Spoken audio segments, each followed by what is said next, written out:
बिस्मिल्लाहिर्रहमानिर्रहीम। अस्सलाम वालेकुम व्यूअर्स, कैसे हैं आप सब। आज मैं आपके लिए कश्मीरी चाय की रेसिपी लेकर आई हूँ और इसको कैसे बनाते हैं ये बताऊँगी और इसका कहवा बनाकर आप फ्रिज में 8 से 10 दिन तक रख सकते हैं। वीडियो को स्किप किए बगैर पूरा देखें। तो चलें स्टार्ट करते हैं। इसके लिए हमें ठंडा पानी चाहिए होगा। ये मैंने बर्फ़ वाला पानी लिया है, ठंडा बिल्कुल। ये हमने 3 कप इसको पैन में डालना है।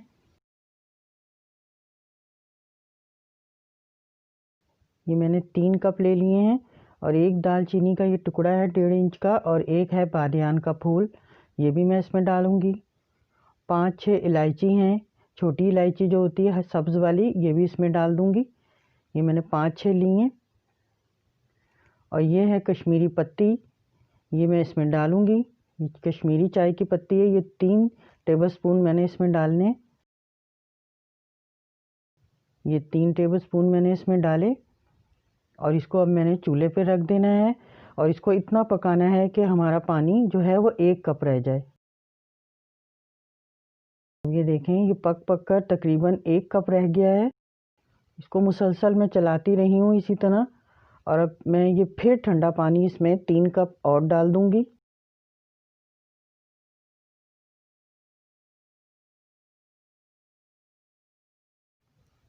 और फिर इसे हमें इतना पकाना है कि ये 1 कप पानी रह जाए और इसको मुसलसल इसी तरह ही से हमें फेंटते रहना है, यानी इसको इस तरह से हमने ले चलाते रहना है।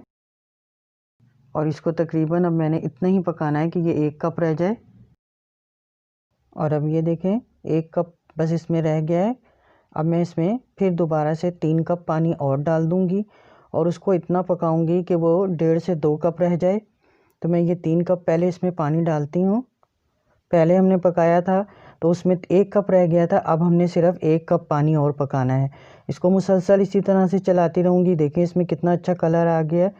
मज़ीद ये एक दफ़ा और पकेगा तो इसमें कलर और भी अच्छा आ जाएगा। देखिए मैंने इसमें कोई कलर वगैरह नहीं मिलाया है। अब ये कहवा हमारा हो गया है बिल्कुल तैयार। इसको मैं आपको दूध में डालकर दिखाती हूँ कि इसमें कितना अच्छा सा कलर आ चुका है। ये दूध मैंने रखा हुआ है पकने के लिए। इसमें मैंने 1 इलायची और थोड़ी सी चीनी डालकर इसको अच्छी तरह से पका लिया है। इसमें इतना कहवा डालूंगी कि इसमें एक अच्छा सा कलर आ जाए। तकरीबन इसमें मैंने आधा कप कहवा डाला है, तो देखिए इसमें कितना अच्छा कलर आ गया है। ये आधा कप कहवा जो है 5 कप दूध के लिए, यानी 5 कप हमारी चाय जो है वो तैयार हो जाएगी। और बाकी कहवा जो है वो हम फ्रिज में रख देंगे एक बोतल में भर के, तो इसको हम बाद में भी इस्तेमाल कर सकते हैं। इसमें मैं थोड़े से डालूंगी ड्राई फ्रूट, यानी बादाम और पिस्ते। तो मैंने इनकी कटिंग कर ली है, बारीक बारीक इनको चॉप कर लिया है। चाय में इसका टेस्ट बहुत ही अच्छा लगता है, तो इसको मैं डालूंगी अब चाय में। ये देखें, इससे चाय की खूबसूरती भी बढ़ जाती है और इसका जायका भी बहुत अच्छा हो जाता है। तो अगर आपको मेरी ये रेसिपी पसंद आती है तो वीडियो को लाइक करें, अपने दोस्तों से और फैमिली मेम्बर से शेयर करें।